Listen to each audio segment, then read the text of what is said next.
TV Menorá apresenta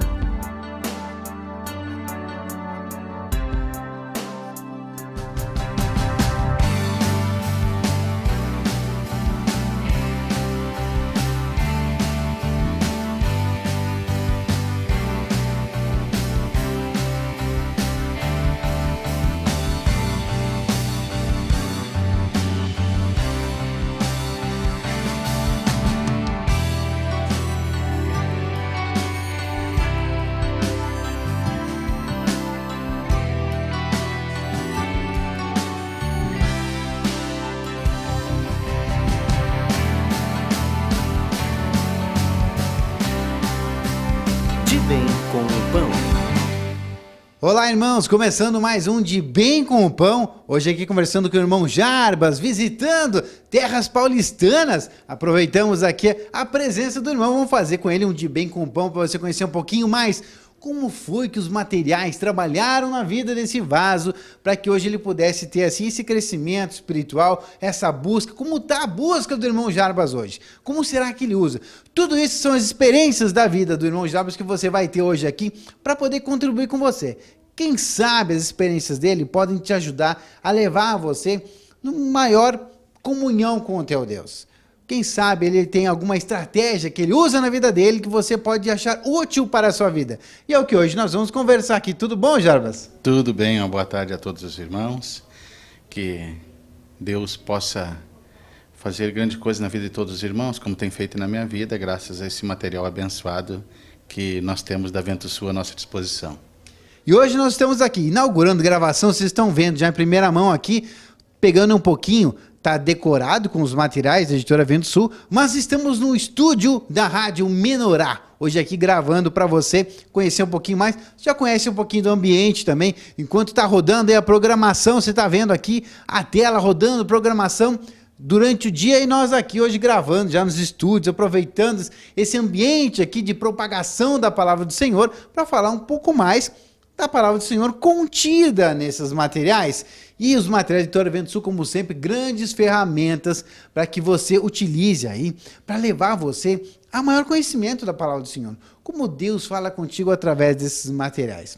E já pergunto aqui para o Jarbas, Jarbas, como é que Deus fala contigo através dos materiais? O que o Jarbas gosta mais? Gosta mais de ouvir? Gosta mais de ler? Gosta mais da vivência dos cultos? Como é que o Jarbas come, assim, absorve melhor? Assim, a gente sempre tem um veio do qual a gente consegue ter mais facilidade de receber a palavra do Senhor, né? Amém. Marcela, com relação nós temos que olhar assim, eu vejo que cada um de nós tem temperamentos diferentes. Então, como eu tenho um temperamento mais ativo, né, eu sempre, eu leio, eu medito, mas eu tenho uma absorção muito grande por aquilo que vejo e pelo aquilo que ouço. Então eu estou sempre procurando áudios e vídeos, e os áudios e vídeos assim é que me traz bastante edificação.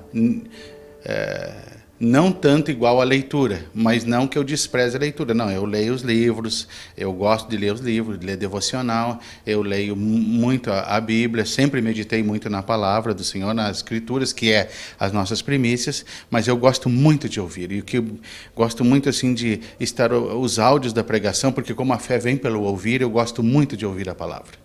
Isto é algo assim que, nesses anos todos com o Senhor, tudo que é áudio eu gosto muito, e a parte de vídeo também. Eu gosto muito de áudio e vídeo, e Deus fala muito comigo por meio disso. Muito da minha transformação veio pelo ouvir. O conhecimento veio pela meditação, mas a transformação veio mais pelo ouvir, porque quando eu ouço, eu sinto Deus falando comigo por meio dos áudios, por meio dos vídeos, quando assisto os cultos, quando eu assisto as ministrações, né, sistemáticas da igreja, qualquer ministração dos CDs, tanto dos DVDs, isso me muda muito, muito bom isso para mim.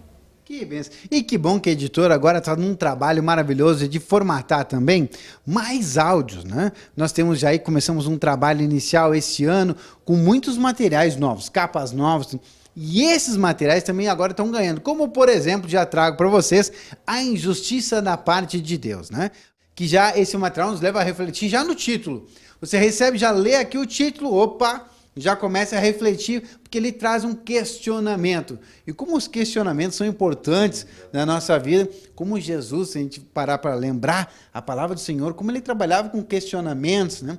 Ele trazia parábolas e dizia assim, e aí, e agora? Jarvis, como é que ele fazia esse trabalho?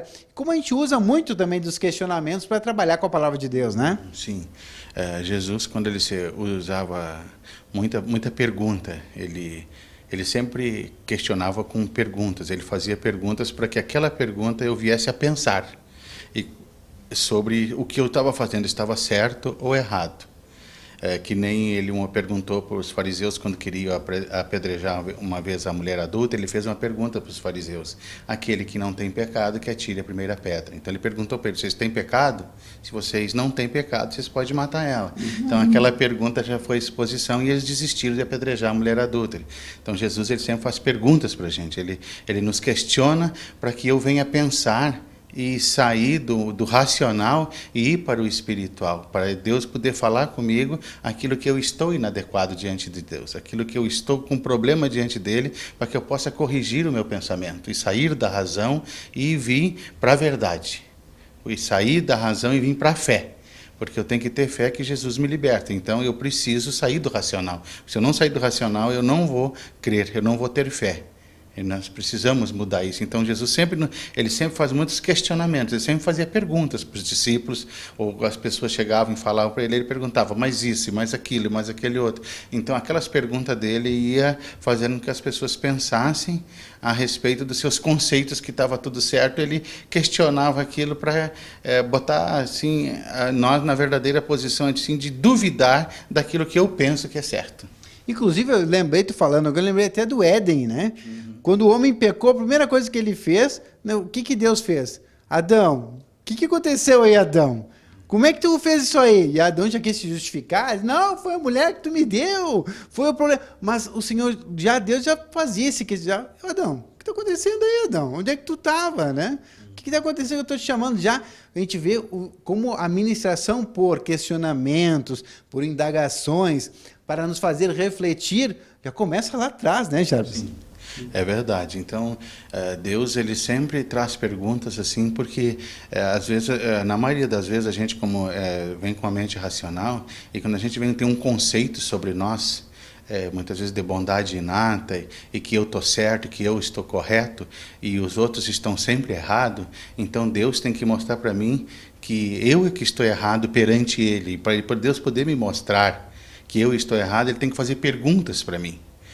Que nem quando Jó estava questionando muito Deus uma vez, e questionou e argumentou, e aí Deus fez uma pergunta para Jó: Jó, se tu me disser aonde tu estavas quando eu fundei o céu, a terra e tudo que nela há, eu te respondo as tuas perguntas, mas primeiro eu quero a tua resposta. Onde tu estavas quando eu fundei todas as coisas? E aquilo ali fez com que Jó se calasse, porque ele não tinha como responder para Deus.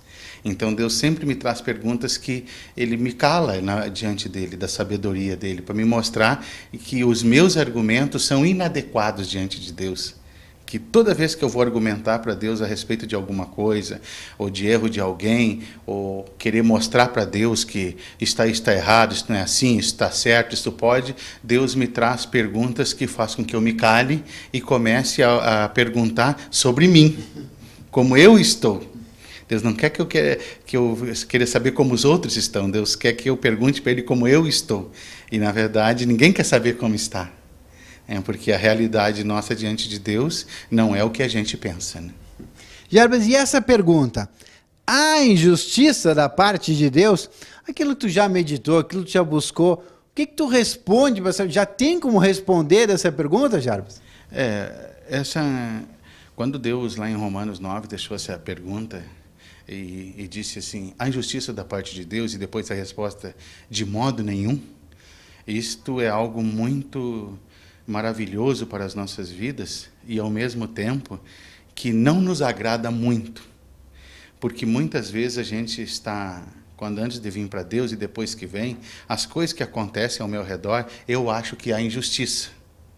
E quando Deus me mostra que nada é injusto que aconteceu, que tudo é justo e que não há injustiça da parte dele, principalmente aquilo que me trouxe grande aflição e grande sofrimento, o meu coração questiona, o meu coração não aceita e não gosta, porque eu tenho dentro de mim que os outros é que erraram comigo, eu nunca errei com ninguém.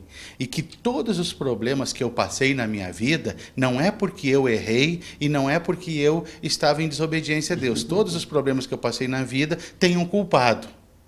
Ou é Deus ou é os outros, nunca eu. Então aí eu estou dizendo que há injustiça da parte de Deus, mas Deus me mostra que tudo que eu passei de dificuldade, o errado sou eu.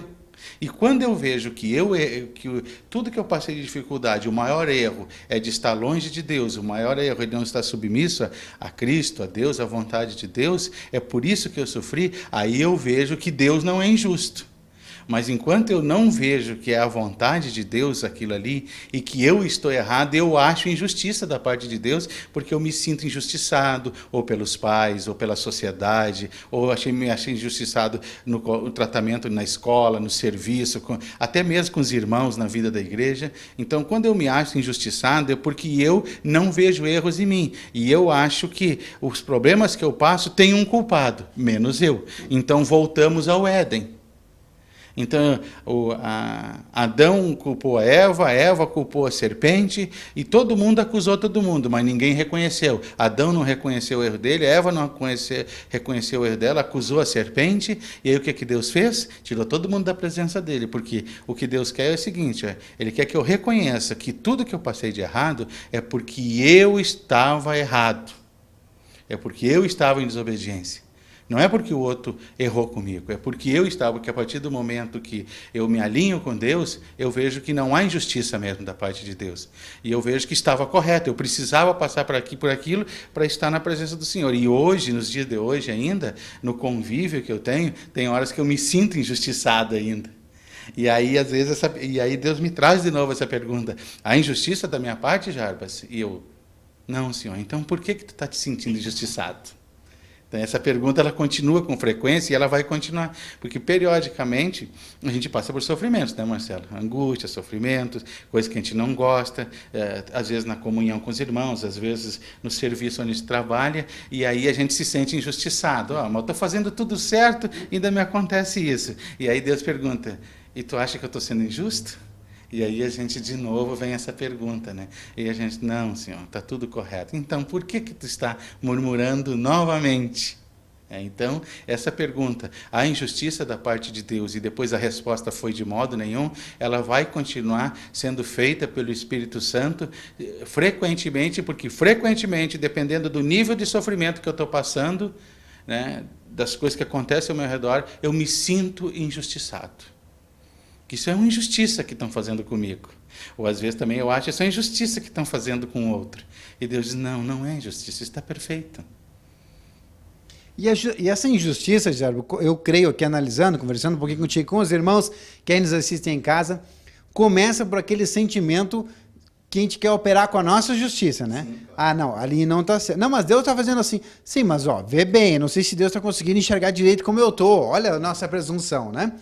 Então, ali podia ser diferente, ali está faltando, eu acho que merecia mais. E aí vem o tal do sentimento da rejeição, ou seja, onde eu acho que deveria estar sendo suprido, ou que deveria ter mais, na minha justiça, na minha concepção, claro, na minha ótica, eu olho lá, não, mas ali devia estar ganhando mais amor, ali devia estar ganhando mais salário, ali devia estar ganhando mais bens, ali devia estar ganhando mais unção, ali devia estar ganhando mais função na igreja, né? Não, aquele lá tinha que estar mais acima na igreja.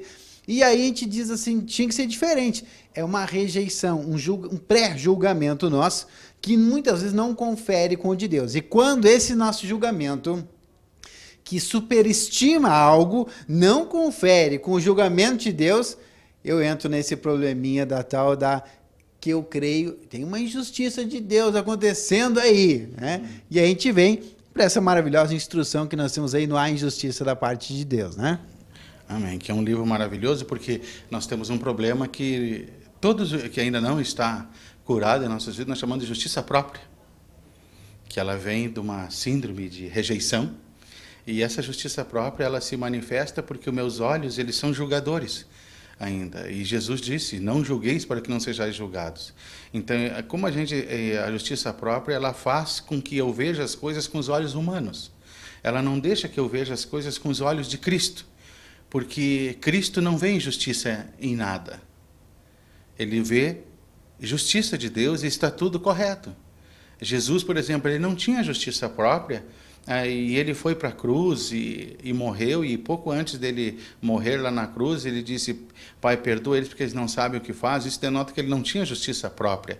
Ele aceitava a justiça de Deus. Ele aceitou que aquilo que ele estava vivendo era a justiça plena e pura de Deus, e não tinha injustiça nenhuma no que aconteceu na vida dele, tanto que ele foi beneficiado com a ressurreição, e hoje não há nenhum nome, como Deus diz, que está acima do nome de Cristo, e ele é o Rei dos Reis e Senhor dos Senhores, o eleito do Senhor, por causa disso, porque ele nunca viu injustiça da parte de Deus.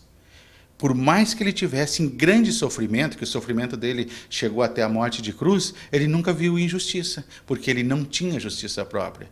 Os olhos dele, ele sempre via a justiça de Deus estava correta. Ele olhava o sofrimento das pessoas, ele se compadecia, tinha misericórdia do sofrimento, ele ajudava as pessoas, mas ele não via injustiça naquilo. Ele ajudava, tinha misericórdia de todos, o amor dele estava sempre pronto a ajudar, mas ele nunca viu aquele sofrimento daquela pessoa que estava passando por ser injustiça de Deus sobre a vida daquela pessoa. Não, ela estava passando daquilo ali porque ela estava... ela não estava conformada a Deus, ela estava sendo tratada naquele momento porque o nome de Deus precisava ser glorificado por meio daquela pessoa.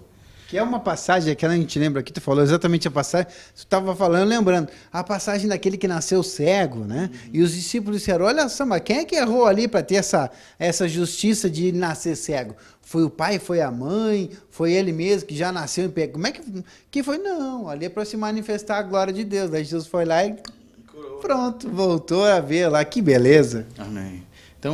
Então como a gente nós precisamos muito de ler esse livro, A Injustiça da Parte de Deus, escutar todas as ministrações, áudio e vídeo que tem na TV Menorá, tem à nossa disposição, que tem na Vento Sul, que se relaciona à rejeição. Porque quando a rejeição está forte, eu sempre me sinto injustiçado. E aí, quando eu me sinto injustiçado, a justiça própria ela toma conta do meu ser. Então, eu vejo tudo como um problema. Então, eu não vejo mais as uvas, eu vejo um Golias na minha frente em tudo.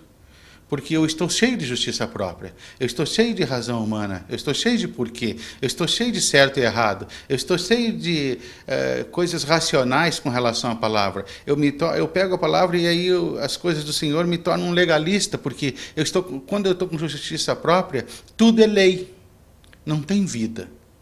Então, nós precisamos nos libertar da justiça própria para que a gente veja que não há injustiça da parte de Deus. E esse livro, né, como as ministrações de áudio e vídeo, tem me ajudado. E eu não sei que não estou pronto nisso, eu não sei que altura do processo eu estou de libertação da rejeição, da justiça própria. Sei que Deus já avançou, mas não está como Deus quer. E eu tenho que dar sequência nisso, porque é sequencial esse material. Eu tenho que estar frequentemente retomando esses áudios, esse vídeo, com relação à rejeição, justiça própria, para que a gente se esquece das coisas. Então, hoje eu escuto, se daqui a pouco eu não meditar mais nisso, Marcelo, o que vai acontecer? Eu posso voltar aos rudimentos antigos, e o que a gente precisa é manter aquela sequência, comendo e se alimentando, para que eu não volte aquilo, pelo contrário, que isso vai diminuindo, porque é gradual, progressivo, mas é lento.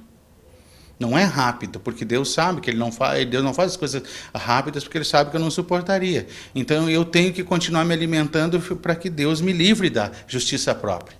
Que benção! E é por isso que nós estamos aqui nessa programação, o De Bem com Pão, para que você esteja com uma proximidade maior de todos os materiais disponíveis na Igreja de Jesus Cristo, para que você tenha uma familiaridade, não tenha estranheza do material. E assim, porque muitas vezes o ser humano tem um certo medo, uma certa resistência àquilo que é novo, que é a novidade.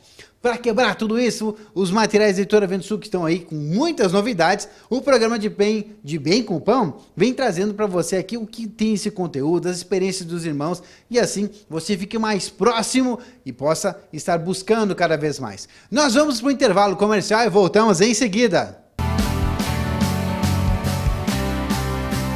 De Bem com o Pão.